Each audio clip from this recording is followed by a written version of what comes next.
The Chicago law firm Mayer Brown hosts the first urban invitational debate, giving high school kids the chance to practice their debate skills, spend 2 days in a law firm, and show us all why we can be confident in the future leaders of our community. You're watching CPS right now.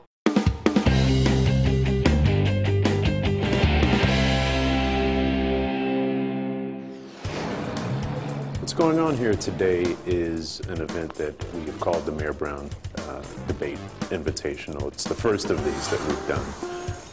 It is a debate tournament that involves 40 or so schools, all Chicago public schools. The burning of gasoline is also a major contributor to the global warming. And Congress has begun to investigate ethanol beyond the subsidies we are already creating. And if they are not talking about alternative energy. So that the negative have something in particular to argue against. We've all been doing it for over a year now since we're varsity, so I think we're feeling more excited than nervous. I just want to demonstrate how well me and my partner know our case so that, you know, we can win as many rounds as possible.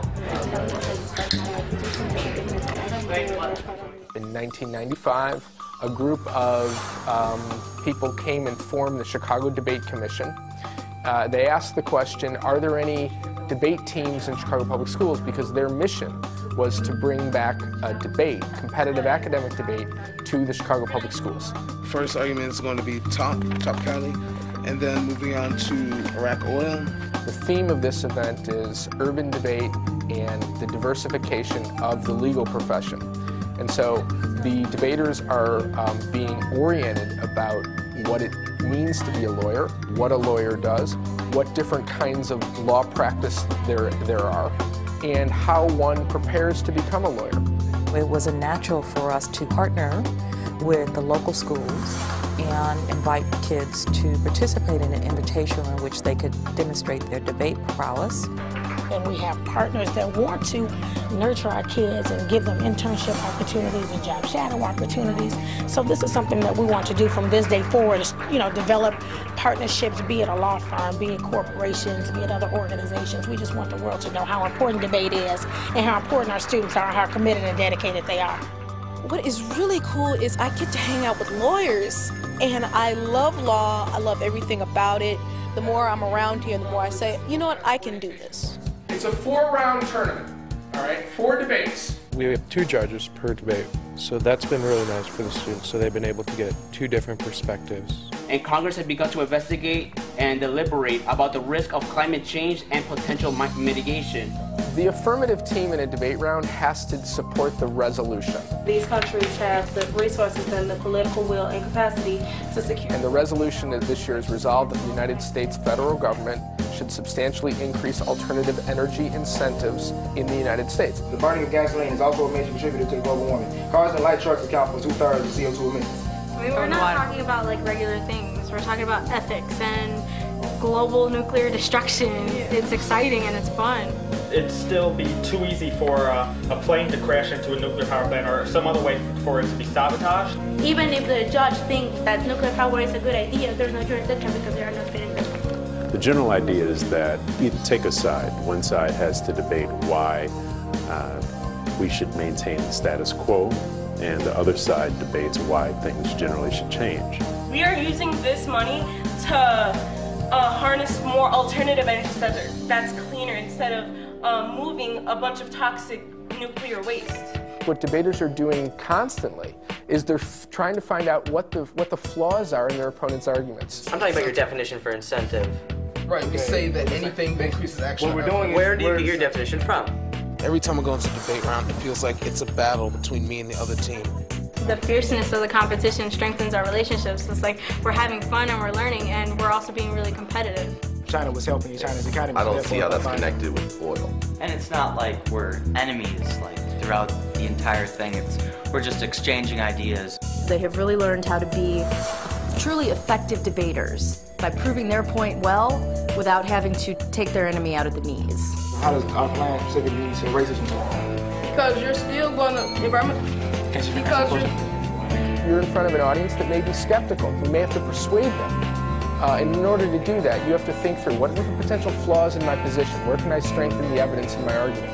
Okay, if I'm saying, what are some of the federal programs that you're talking about? Can you give any examples?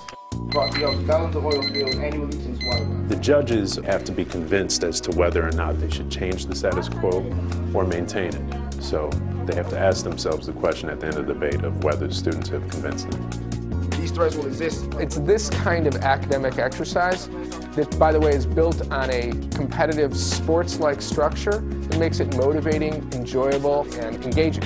We're dependent on Iraq oil right now. Iraq is dependent on their own oil right now. It gets me involved, it gets me motivated, and really, debate, if you're doing correctly, it can improve you in all skills. Just not only help me create arguments, but help me have think quick on my feet. Your vocabulary enhances. You become more mature about everything. Debate allows them to find a voice. You know, there are very few forums in life or in society where adults are forced to listen to students talk about serious global issues. And I think in debate, one of the great things is students find their voice and adults are there to listen and give their feedback. I feel that my role as the debate coach is really someone to motivate them to work. So I'm not one of those coaches who writes arguments for them. I'm one of those coaches who discusses ideas with them.